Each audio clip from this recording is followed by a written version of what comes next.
Hello, this is Aaron from AaronOnAutos.com, and today we're going to do our shaky cam interior review inside a 2018 Chevy Cruze. This happens to be the diesel model, which is, I think, my preferred model for this car. This is also the hatchback, which gives you more cargo space, and it's just a well-made little car. I was introduced to this vehicle a couple of years ago when Chevy first launched it, and at that time the hatchback they were introducing the 2017 model, and the hatchback was coming for this year, for 2018. The diesel is a great engine, extremely fuel efficient. You can get 47 miles a gallon all day on the highway with it. But I will also say that the little gas engine that goes with this car is also very good. Little Ecotec engine with a lot of pep. So let's look at the interior really quick. I don't think I've done one of these. I think when I had the gas version as a press loan last year, I think I skipped over an interior review. So we'll do one right now. Doors and windows and whatnot over here and up here, locks here and mirror adjustments right there. Over here, first of the vents, lighting here, and you can see it's a standard foot brake for the parking brake. There's a few differences in this car from what we might have seen in other Chevy models as we go through. That's one of them. A lot of Chevy models have gone to the electronic pull thingy lever. There you go. Over here you have your cruise control things and steering heat. Over here you have controls for the driver information screen. On the back of the steering wheel back here, there are buttons. There's two here and two on this side.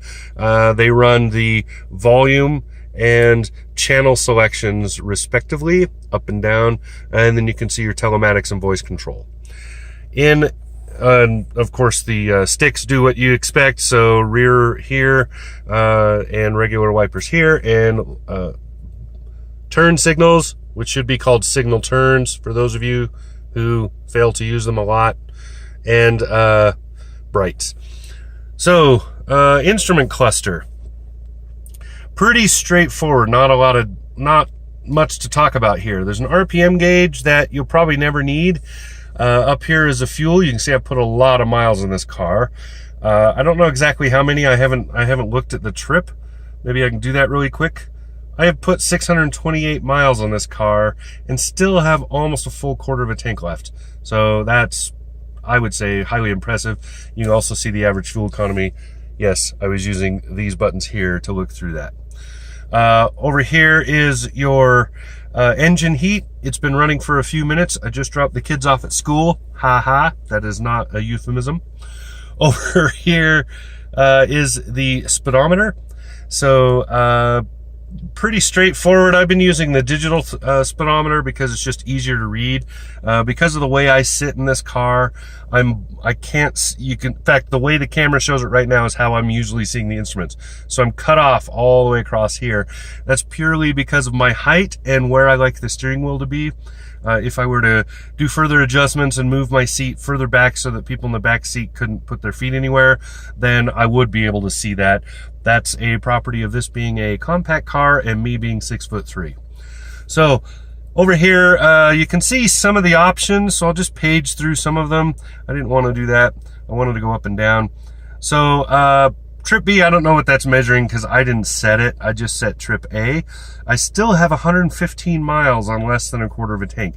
That is phenomenal. I just want you to keep thinking about that. That's like Prius level fuel economy in this car. And then you can see a few other things, tire pressures and whatnot. And there are some other things that you can jump through on this. So lots of useful information. This right here has been the screen I've been on the most. And then you can see a few other things. Cruise control is on, but not set. I'm facing northeast. Over here is the gearing, and you can manually shift. I'll show you the buttons for those, but there's really no reason to do that in this car. So coming around, it's push button start, and this is the infotainment. This is upgraded. There is a base model with less infotainment. This is the upgrade version. The biggest difference here is that in the Cruze, this screen does not lift up to give you that Colorado pot spot back there like you would have in most Chevy vehicles.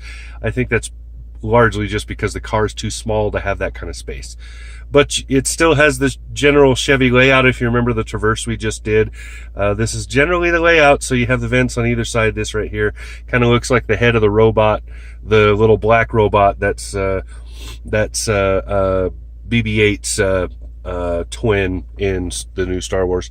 If you haven't seen that, you know, I'm just saying, not a nerd or anything, I swear. Yeah. So radio controls down here and infotainment controls here. It's also a touch screen. This right here is what you're looking at when you push that home button. Lots of useful little things. I use projection a lot with Android Auto, which is very nice. The text messaging is okay. It's not great, but you probably shouldn't really be texting when you're driving anyway. I'm a huge fan of Chrysler's Uconnect. Most people know that by now, because one of the biggest things is because of that speech to text feature that I just don't see in other vehicles. Lots of other little things you can do though. Plenty of apps that are included with this, and just lots of nice stuff. I like the audio. It Bluetooths really well in this car. No like hiccups. Occasionally I have hiccups in other vehicles. I haven't had that in this car at all. And it's actually better at Bluetooth streaming than it is at USB plugged in streaming. So there you go.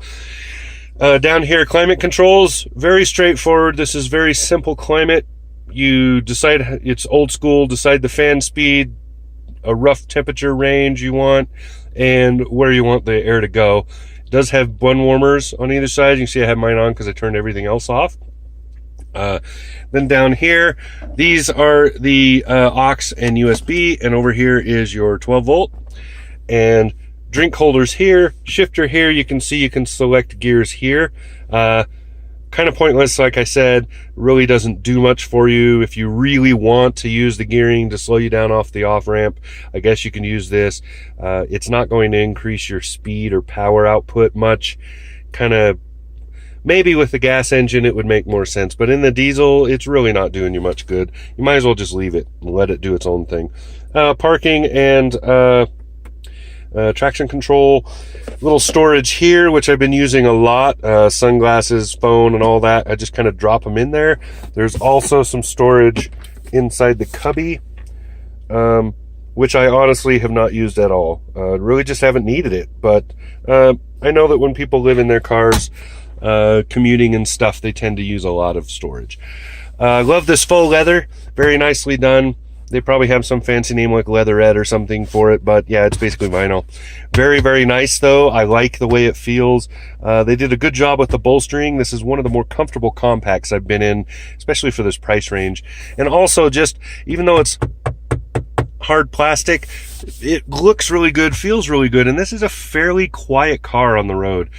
Pretty surprised about that. I did a fairly long trip. About 100 miles of my driving was to drive on the freeway from Denver up to Cheyenne, and it did very well with that. It's nice and quiet and just well done. I like the two tones, so I like the tones they've got here.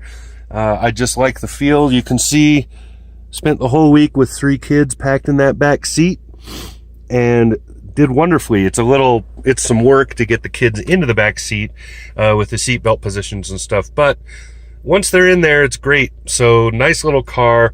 Really like this, how well this is done. One of the better compacts I've been in so far. And again, this is the 2018 Chevrolet Cruze Diesel. It's the gas version is exactly the same as far as the interior goes. Just very well done car, really like it, and phenomenal fuel economy with this diesel. Just, I can't say that enough, just really awesome. So this has been Aaron from AaronOnAutos.com, and I'll talk to you again soon.